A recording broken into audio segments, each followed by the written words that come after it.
3 invités avec nous chaque soir pour décrypter les mouvements de la planète marché. Valérie Gastaldi est avec nous ce soir, stratégiste de Day by Day. Bonsoir Valérie. Bonsoir Grégoire. Merci beaucoup d'être là. Merci à Alexandre Taïeb de nous accompagner également. Bonsoir Alexandre. Bonsoir Grégoire. Gérant chez Sycomore Asset Management et à nos côtés également Vincent Lecartier. Bonsoir Vincent. Bonsoir Grégoire. Ravi de vous retrouver. Vous êtes responsable de l'allocation d'actifs de WeSave. Vincent, je pensais qu'on allait parler de la logique de consolidation du marché, de l'esprit de la consolidation qui semblait légitime après un run d'anthologie, notamment pour les actions européennes, puisque les marchés boursiers européens sont devenus ou redevenus, je ne sais pas, des marchés leaders dans cette séquence qu'on vit depuis plusieurs mois maintenant. Ce qui est frappant, c'est de voir la difficulté avec laquelle les marchés boursiers en Europe ont à mettre en place une consolidation qui a été à peine de 2%, je crois, la semaine dernière, avant de repartir à la hausse. Oui, je pense qu'on reste sur les problématiques de début d'année, sauf qu'elles ont un tout petit peu bougé, mais ça reste une problématique de positionnement des investisseurs qui étaient beaucoup trop prudents, qui ont été surpris par la météo, par la réouverture de la Chine, qui avaient donc des allocations avec trop de cash, trop de couverture, qui ont eu des souscriptions en plus, donc ça rajoute du cash. Et même les allocations sectorielles étaient généralement dans le mauvais sens, c'est-à-dire qu'elles correspondaient aux allocations de l'année dernière, plutôt défensives, et on évitait les technos et les cycliques. Et on est pris à revers. Donc le premier flux très violent qu'on a eu en janvier, assez clairement, on le retrouve dans les statistiques, c'est un flux de long short qui se sont débouclés, autrement dit des hedge funds qui avaient des positions vendeuses et qui les ont rachetés parce qu'ils étaient prêts à contre-pied. Les gérants traditionnels, je pense qu'ils n'y ont pas trop cru, ils ont été débordés par la vitesse à laquelle ça s'est fait. Du coup, ils ont du cash et ils ont envie d'investir, sauf que ça va trop vite, ça va trop haut. Et du coup, ils sont réticents à payer sur ces niveaux-là. Le seul problème, c'est qu'il suffit qu'il y ait un petit malin devant vous qui a encore plus d'urgence que vous pour payer. Ce qui fait que chaque baisse d'1 ou 2%, voilà, vous avez des gens qui se manifestent déjà à l'achat. C'est ce qu'on a vu en fin de semaine dernière avec la séance d'aujourd'hui. Vous baissez de 2% vendredi, vous les reprenez immédiatement le lundi. Donc je pense qu'on est toujours dans une situation de flux. Donc je pense qu'on a à peu près éclusé la problématique des hedge funds. Certains retentent même apparemment un tout petit peu de short, mais je pense qu'ils vont être pris à contre-pied. Et par contre, les gestions longues, elles ont besoin d'acheter. Et je crois que c'est même plus une question de prix d'une certaine manière. Alors voilà, c'est la question. Il faut y aller. C'est bien ce facteur-là, et vous le décrivez parfaitement bien, de positionnement, de pain trade, de course au papier qu'il faut comprendre pour analyser la dynamique des marchés et des marchés actions européens, notamment aujourd'hui. Est-ce que ça veut dire qu'on fait complètement fi des fondamentaux, ou est-ce que les fondamentaux soutiennent également, j'allais dire, cet appétit pour le risque? Alors, je dirais qu'il y a deux choses. Il y a la problématique d'inflation, banque centrale, niveau des taux d'intérêt. Donc le niveau des taux d'intérêt, aujourd'hui, on ne sait pas exactement où il va s'arrêter, mais on sait qu'on n'est pas très loin du finish. Ce qui veut dire que même s'il faut rajouter 25 ou 50 points de base additionnels sur le niveau des taux, ça ne sera pas dramatique sur la problématique des actions. Le vrai sujet, en fait, il est de savoir si vous croyez ou pas dans un redémarrage du cycle économique derrière. Donc en clair, si vous projetez déjà à 2024, ou fin 2023 même éventuellement,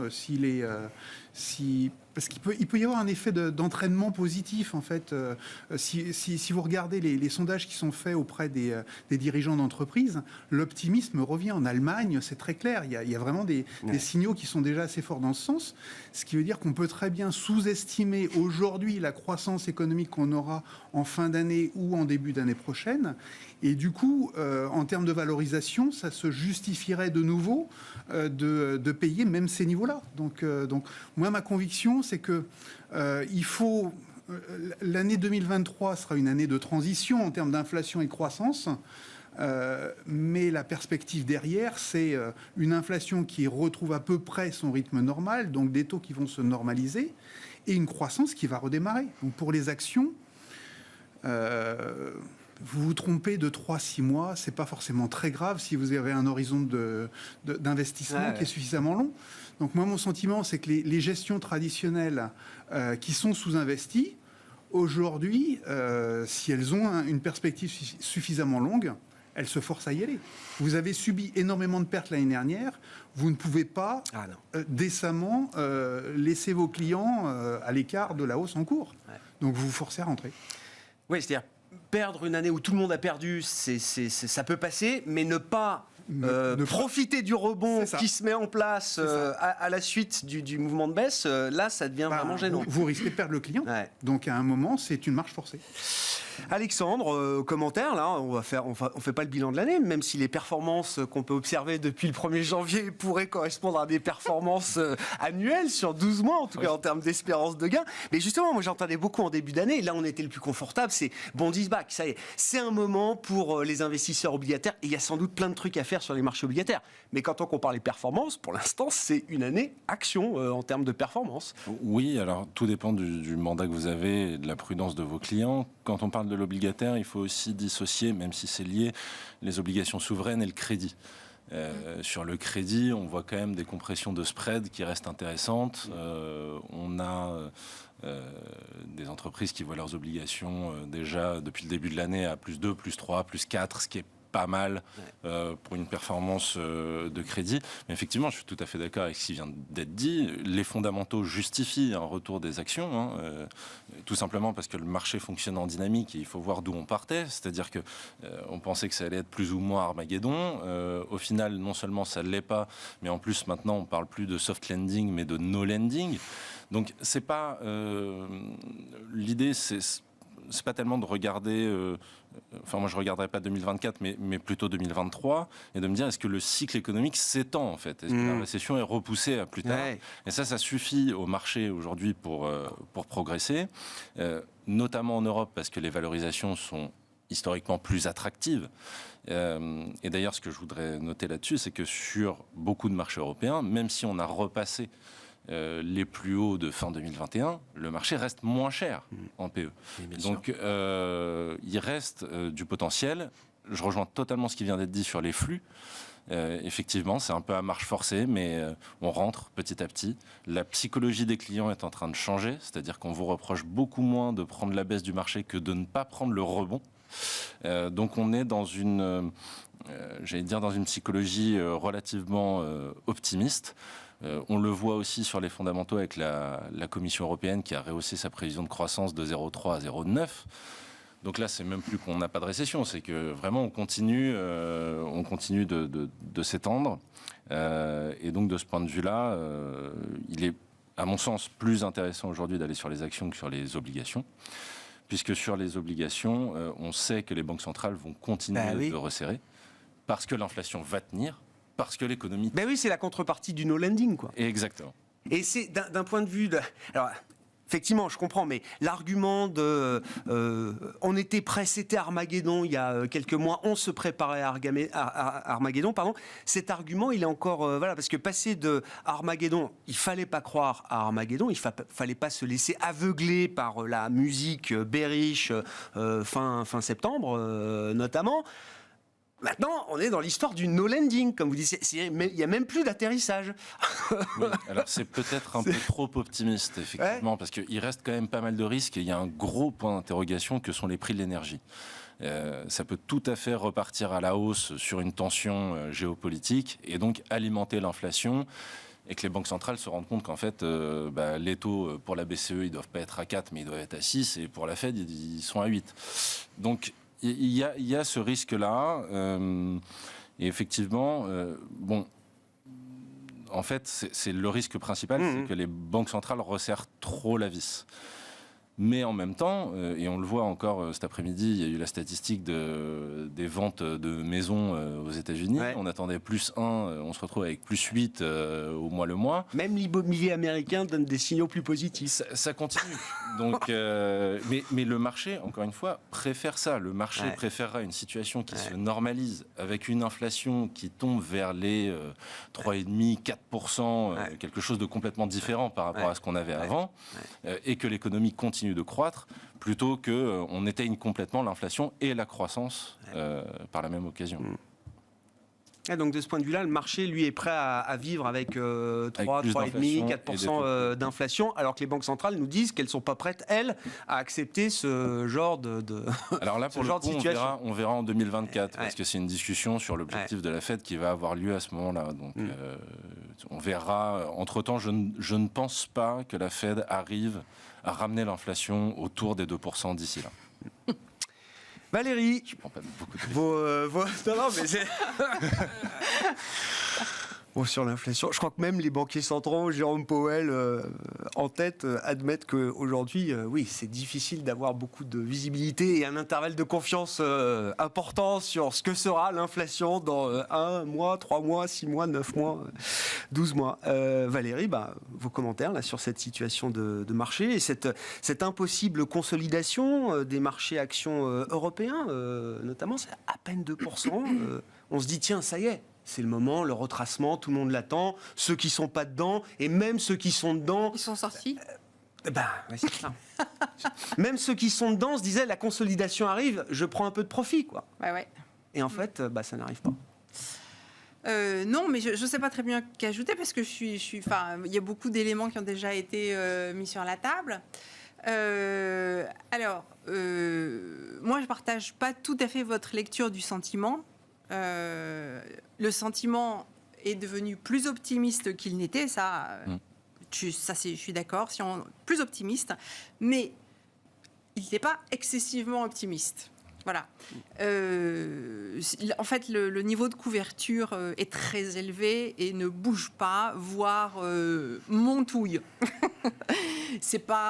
Mais c'est-à-dire qu'au vu des indices qui restent très hauts, ce comportement sur les marchés dérivés montre que les investisseurs se couvrent. Et un petit mot là-dessus, Valérie, on ouvre la parenthèse option couverture. C'est des couvertures qui sont en place depuis longtemps par rapport à des niveaux de marché qu'on retrouve plusieurs. Ou est-ce que ce sont des couvertures qui augmentent au fur et à mesure que le marché monte? Moi, j'ai juste la résultante. Donc, c'est les volumes qui sont échangés sur les marchés et la variation des positions ouvertes, etc. Donc, je ne sais pas ce que les gens clôturent comme position, etc. Non, ça, je ne peux vraiment pas répondre quand ça date. Ce que je vois, c'est que on a un comportement de marché haussier. Alors, ça ne veut pas dire que les gens sont haussiers, sauf que ça veut dire que le comportement des opérateurs est typique du comportement d'un marché haussier en Europe, pas aux États-Unis. C'est-à-dire qu'ils achètent des actions en même temps qu'ils se couvrent. C'est ce qu'on fait dans un marché haussier dans lequel on n'est pas trop optimiste. Parce que quand on est trop optimiste, on achète des actions sans se couvrir. On ne se couvre plus. Mais là, non. Donc ça peut durer. Voilà. Tout le monde me demande où est l'objectif. Mais en fait, il faut accepter un truc, c'est que les objectifs sont toujours inconnus.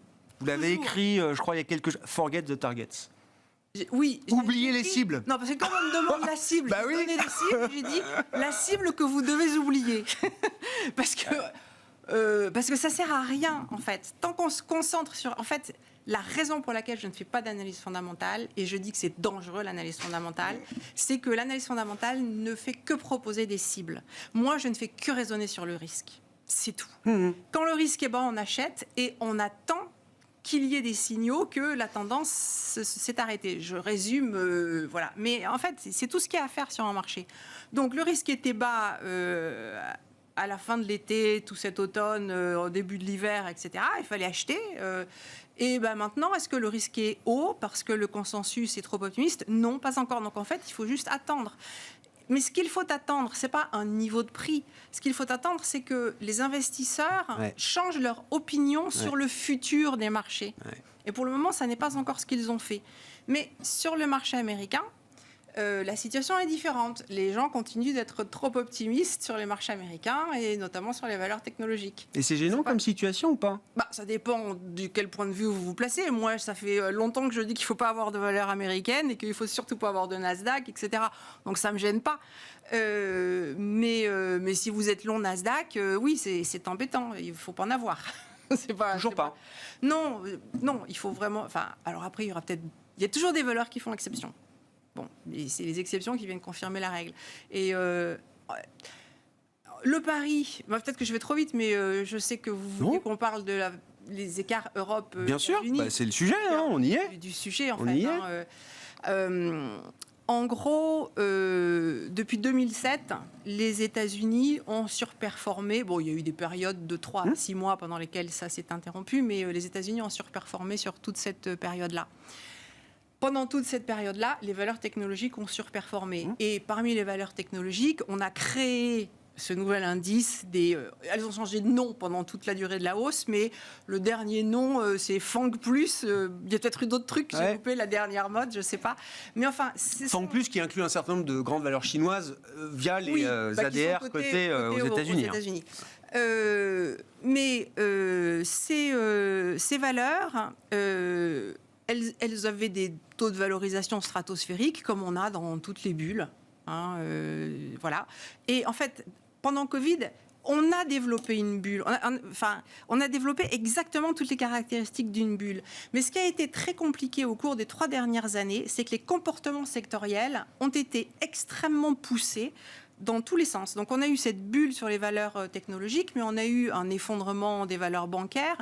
Souvenez-vous que le pétrole a coté sur la première échéance, pour des raisons tout à fait techniques, à des prix négatifs quand même. Donc on a eu, sur plein de compartiments de marché, des comportements extrêmement extrêmes. C'est un peu maladroit. Mais quand on regardait des indices très larges et équilibrés, c'était pas forcément si visible que ça. Mais quand on regardait les comportements de marché, voilà, les gens ont été complètement perdus. Pourquoi est-ce que les gens sont perdus à ce point-là ? C'est qu'on est en train de négocier une période dans laquelle on n'a aucune visibilité, et personne n'a la moindre visibilité, c'est un changement de cycle d'inflation. Et que ce changement de cycle d'inflation, ça pose la question pour les banques centrales de savoir quelle est la cible raisonnable d'inflation à avoir. Cette question, elle est sur la table. On sait qu'ils en parlent, ils disent qu'ils n'en parlent pas, que c'est 2%. J'espère qu'ils en parlent, oui. oui. Mais heureusement qu'ils doivent en parler, bien sûr. Mais comme ils ne peuvent pas communiquer, ils ne peuvent pas en communiquer là-dessus, bien sûr. La communication, au contraire, se porte sur on va se battre contre l'inflation. Bon, voilà. Donc, et en fait, dans ce cycle, c'est très difficile de retomber sur nos pieds. Et parce qu'on ne sait pas à quel rythme les choses vont se faire. Il y a des gens qui croient toujours que l'inflation va revenir à 2% comme nous le promettent les banques centrales, etc. etc. Alors là-dedans, moi je sais qu'il y a une chose auquel les investisseurs sont sensibles, c'est la vitesse des changements. On réagit à la vitesse des changements, on ne réagit pas au changement, ni au niveau. Et en ce moment, il se trouve que les changements favorables et les plus rapides, c'est en Europe. Voilà. Vous pouvez le prendre sous tous les angles. En fait, ce qu'il y a devant nous, on est à un niveau qui est beaucoup plus bas que le niveau de tout aux États-Unis. Mais la vitesse en Europe, elle est comme ça. Et celle aux États-Unis, elle est... Je dirais pas qu'elle est baissière, mais en tout cas, ça plafonne. Et voilà, on verra. Comment on arbitre en matière d'allocation entre les actions européennes et les actions américaines ? C'est difficile d'être totalement absent, j'imagine, quand même, du marché américain quand on est allocataire, notamment. Je pense qu'il faut continuer d'avoir les deux. Pour moi, c'est absolument pas un problème. Mais dans quelle mesure ? Qu'est-ce qu'on veut avoir aux États-Unis et qu'est-ce qu'on veut avoir en Europe ? Aux États-Unis, moi, je continue de beaucoup aimer les valeurs de croissance et les valeurs techno. Parce que quand je regarde le cycle d'investissement qu'on va avoir dans la santé, dans la défense, la transition énergétique, la transition numérique, etc., tout ça, c'est des pelles et pioches. Les technos, c'est des pelles et pioches pour tous ces secteurs. Les développements en question, ils sont mondiaux. Chaque zone veut redévelopper ce type d'activité, ce qui fait que c'est pas un logiciel que vous allez vendre pour une société, vous allez en vendre 3. Donc moi, ma conviction, c'est que le fait que les grandes zones soient en train de s'éclater, ou en tout cas de se disjoindre, va forcer de toute façon chacun des pôles à recréer une espèce de dynamique propre, et que chacune de ces dynamiques propres, c'est une opportunité pour ces entreprises. C'est du pricing power qu'elles vont avoir pour imposer leurs solutions à chacune des zones. Mais ces grands groupes de technologie aux États-Unis, en tout cas ceux qu'on connaît depuis une dizaine d'années maintenant, so-called GAFAM, Ouais.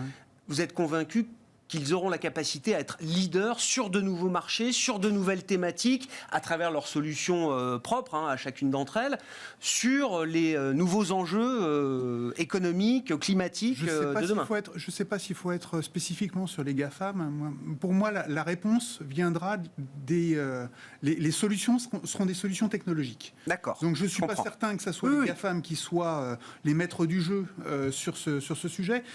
Elles ont un pouvoir d'achat qui est monstrueux, elles ont une capacité à attirer des ingénieurs qui est très forte, elles ont une capacité à faire des acquisitions, même si on peut leur bloquer certaines opérations.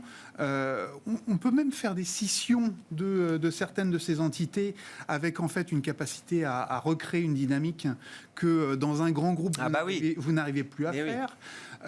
Doubler de taille tous les 5 ans, c'est même les compliqué. scissions qui seraient éventuellement forcées par les États, puisqu'on parle de temps en temps de ce genre de choses, d'avoir une pression de la part des gouvernements, c'est pas certain que ça soit négatif en termes de valorisation sur la somme des parties. C'est pas certain que ça soit négatif. Donc les GAFA, moi je pense qu'il y a encore beaucoup de potentiel. Ensuite, si vous me demandez est-ce que je crois au métaverse, je pense que c'est trop tôt. Je pense que c'est une erreur de casting en termes de timing, mais je pense qu'il y a quelque chose à faire, mais c'est trop tôt. De même que Internet en 2000, il a fallu en passer par une crise monstrueuse avant de redémarrer derrière. Je pense que le métavers, c'est probablement ça. Est-ce qu'on arrive à la fin de la question du cloud ? En termes de croissance, ça va encore. On a encore du 20-25% de croissance à venir. Je ne pense pas que ça soit la mort du cloud, mais oui, on arrive à un seuil. Donc effectivement, il va falloir trouver un certain nombre de relais. Est-ce que ça va être ChatGPT ou je ne sais quoi qui va être le relais des uns et des autres ? Peut-être. Mais pour moi, de toute façon, il y a énormément de choses qui restent encore très très positives de ce côté-là. Donc moi, je pense qu'il faut rester exposé là-dessus. C'est l'investissement dans la technologie. Et quand on pense que la technologie a encore beaucoup de choses devant elle, oui, c'est le marché américain sur lequel on travaille de ce point de vue-là. Voilà.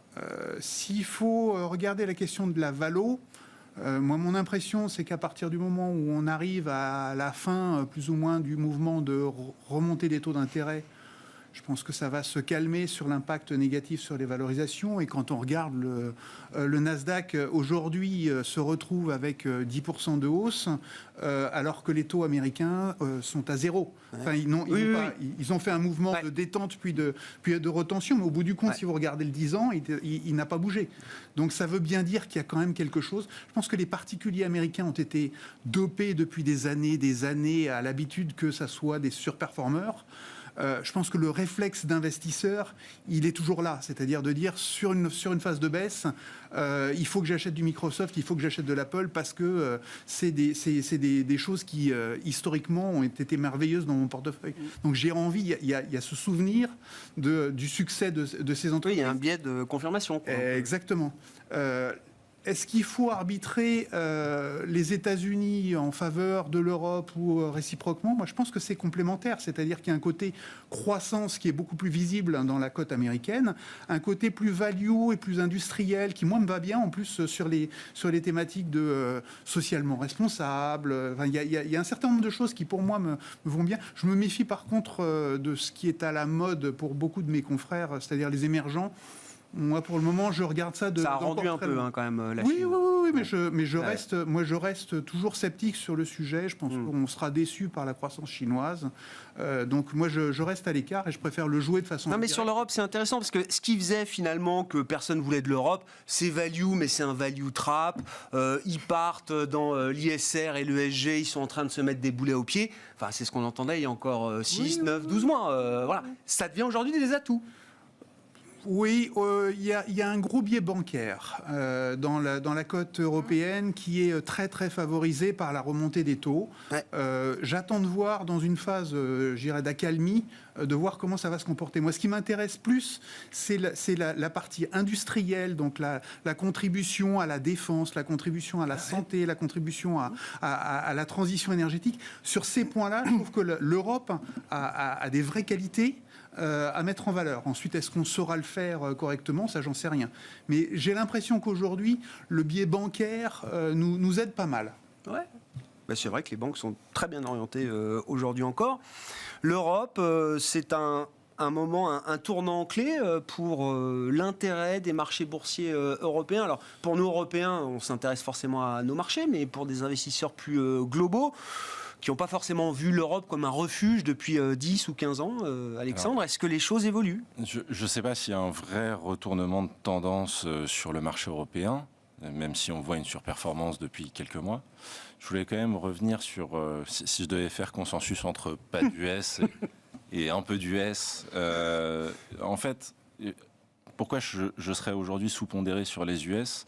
Pour 2 raisons. La première, c'est que je pense que la Fed a encore beaucoup de travail à faire, contrairement à ce qu'elle nous dit. L'inflation est beaucoup plus diffuse. Elle n'a pas les mêmes raisons qu'en Europe. En Europe, elle part des prix de l'énergie. C'est un one-off qui est en train de se diffuser doucement à l'économie, mais c'est supportable. L'inflation salariale aux États-Unis, elle est beaucoup plus importante. Les risques d'effet de second tour sont là. Donc, à mon sens, la Fed n'a pas encore compris à quel point elle devait aller loin. Et ça, c'est le premier risque. Le second risque, c'est plus sur le marché, mais Valérie me corrigera probablement si je me trompe. Il me semble que 40% du volume quotidien, c'est le retail. Donc, aux États-Unis ? Aux États-Unis. Ouais. Ça, je sais pas. Donc B2C et partie. Donc, certes, ce sont des investisseurs qui ont eu l'habitude d'investir, etc. La capitulation du retail, c'est imprévisible, mais c'est pas à négliger comme risque. Donc là, j'ai tendance à me dire, bon, si effectivement la Fed remonte très très fort les taux, que l'inflation est en fait plus élevée qu'attendue, qu'on a du mal à consommer, qu'on a du mal à investir, que l'activité ralentit, peut-être que ces investisseurs-là vont sortir un peu aussi. Donc, à court terme, j'aurais tendance à être sous-pondéré aux États-Unis. C'est beaucoup moins le cas. On a un marché beaucoup moins bruyant, finalement, en Europe, avec des flux qui ont été sortants pendant longtemps et qui reviennent petit à petit. Et rien que ça, ça redonne du souffle à ce marché. Donc, de ce point de vue-là, la surpondération de réaiguiller une partie de nos investissements US vers des investissements européens me paraît plutôt opportun.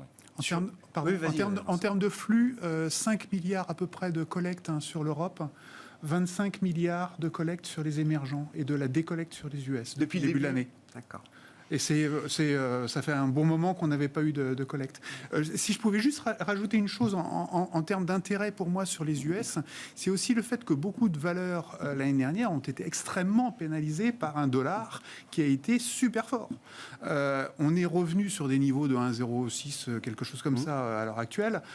Ça ne sera plus un vent contraire pour, a priori en tout cas, pour les publications des entreprises américaines. Donc je pense que ça, c'est quand même un atout qu'il ne faut pas oublier sur le fait que c'est pas si mal de rejouer de nouveau un peu les US dans les allocations. On pourra reparler du dollar, mais juste Alexandre, encore un mot là sur la Fed, c'est intéressant parce que vous dites en gros, c'est pas juste une histoire de 25 points de base prêt pour le taux terminal de la Fed. Enfin, le risque existe toujours que peut-être même le meeting de mars soit à nouveau une discussion sur est-ce qu'il faut pas refaire 50. Alors, oui, la discussion elle a commencé. Néanmoins, sur les 2 prochains chiffres d'inflation, on a quand même des effets de base qui sont favorables. Ouais.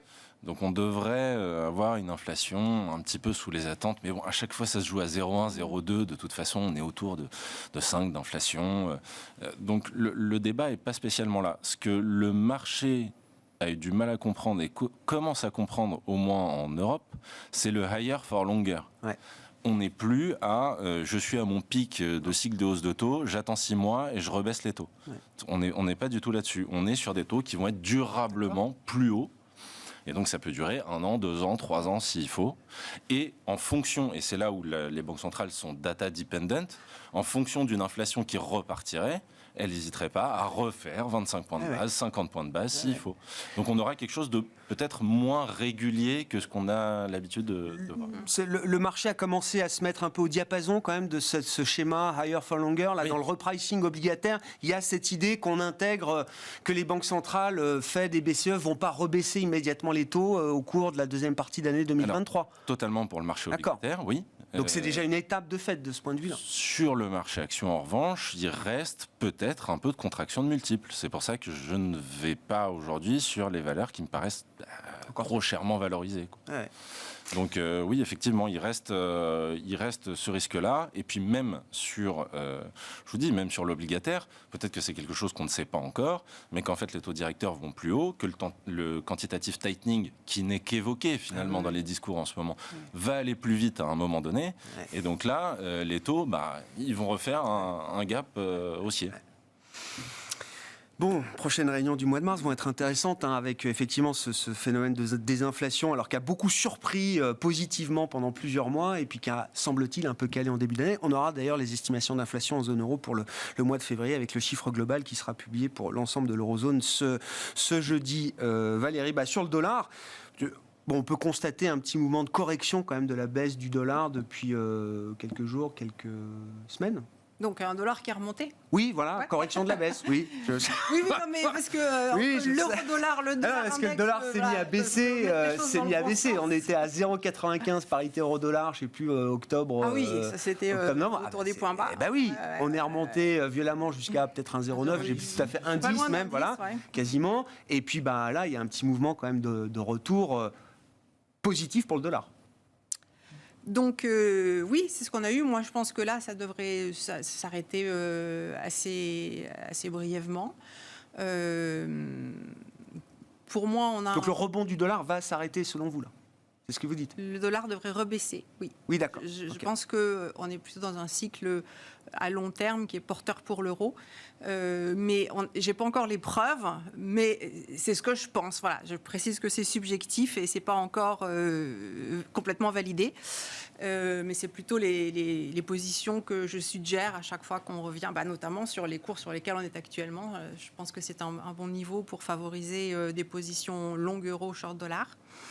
Et je voulais juste ajouter que sur les marchés de taux, je ne travaille pas sur les marchés de taux peut-être autant que vous, mais moi, il y a quand même des choses que je trouve qui ne collent pas trop dans le... Un, c'est que l'inversion de la courbe des taux est spectaculaire, pour ainsi dire.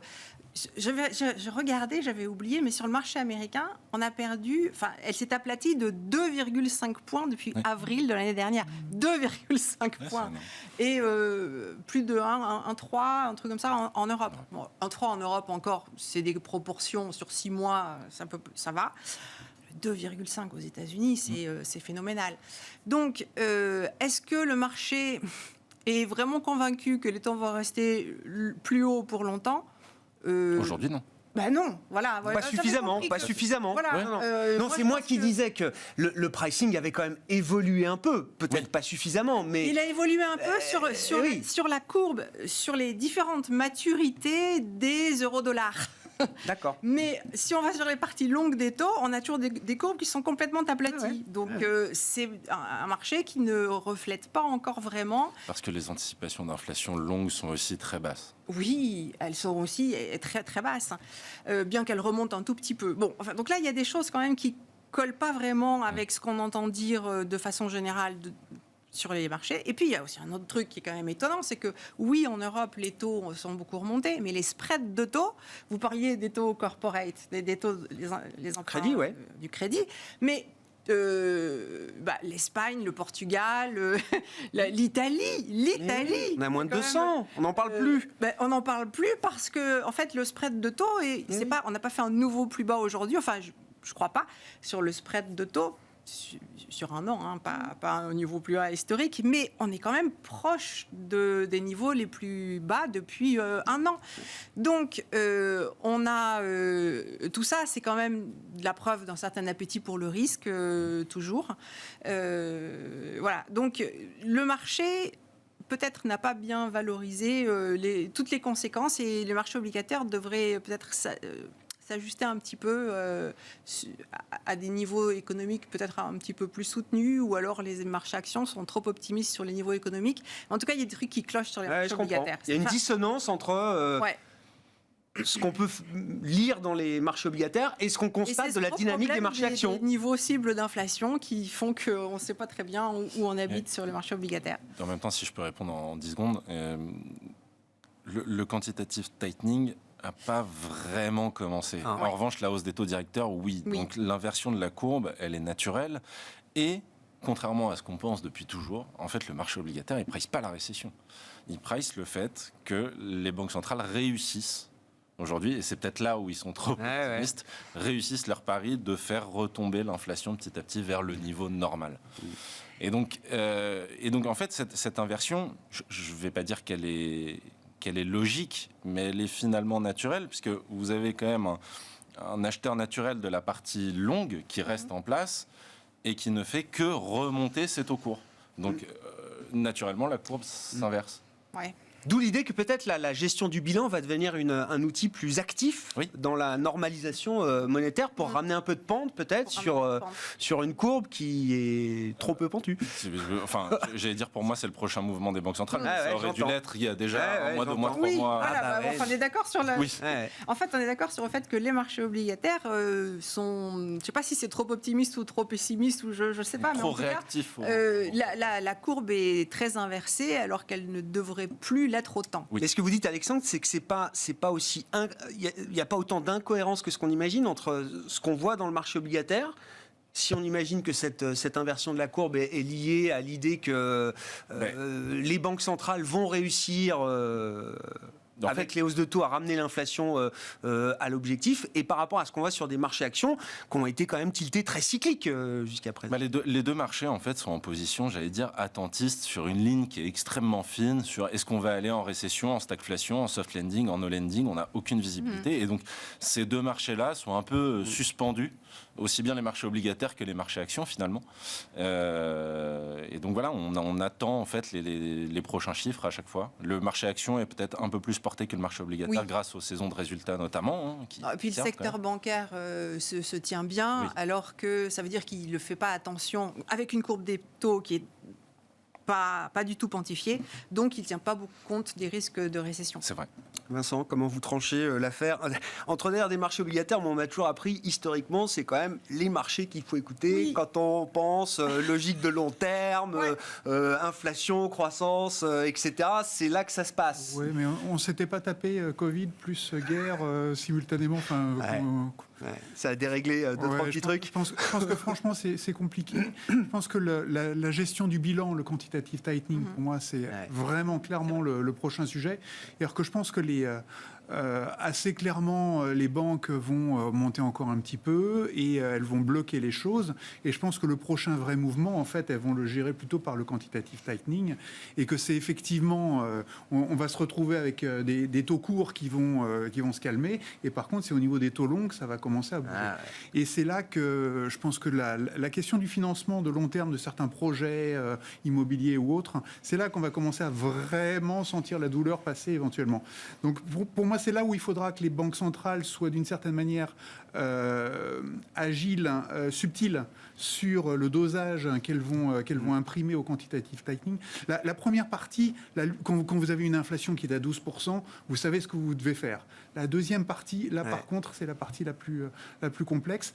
Et c'est pour ça que je disais tout à l'heure que, de mon point de vue, même si vous rajoutez 0,25 ou 0,50 sur des taux longs, c'est plus l'histoire. Pour la partie action, pour moi, c'est pas un sujet. C'est un vrai sujet pour les obligataires, mais pour les actions, pour moi, c'est pas forcément, c'est pas ça qui va vous étrangler votre volonté d'aller acheter les actions. Donc pour moi, le sujet est assez clair. Le risque de défaut, il est modéré. Donc vous allez plutôt sur la partie crédit. Si vous êtes courageux, vous allez même sur le high yield en vous disant la croissance, il n'y a pas de problème, c'est du no lending, tout va bien, donc je vais sur le high yield parce que de toute façon là je capte des vrais coupons sympathiques, donc des taux réels qui sont vraiment pour le coup agréables. Si j'ai pas envie de prendre ce risque, je dégrade le niveau avec de l'investment grade. Les États, je vois pas trop l'intérêt, ils vont avoir beaucoup de levées de capitaux à faire, et la Banque centrale, le quantitative tightening, c'est les obligations des États qu'elles ont principalement dans leur bilan. Donc c'est les obligations des États qui risquent de souffrir. Donc pour moi, il faut être sur le crédit et sur les actions si vous croyez que la croissance va reprendre, ce qui est mon cas. Un mot pour finir avec vous, Vincent, sur les émergents et même la Chine spécifiquement. Est-ce que le rebond violent, là aussi, des actions chinoises qu'on a vu en fin d'année dernière, est-ce qu'il est en train de faire un peu pchit depuis le début de l'année ? Il y a beaucoup de collectes.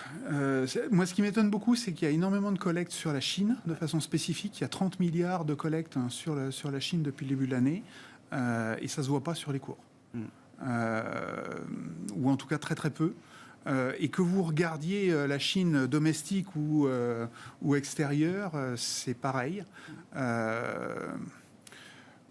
Personnellement, moi j'ai du mal à... C'est un mois négatif, février c'est un mois négatif pour les actions chinoises. Là. Moi j'ai du mal à oublier qu'on s'est posé des problématiques de gouvernance à l'égard de la Chine il y a 2 ans, il y a 3 ans. Il y a 6 mois c'était ininvestissable. Et que brutalement ça redevient investissable.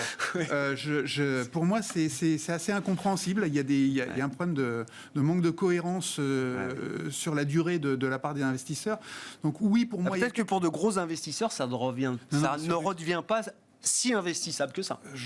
Moi, je pense qu'on peut jouer beaucoup de choses vis-à-vis de la Chine en le prenant par les effets de bord d'un certain nombre de multinationales qui sont implantées sur le pays.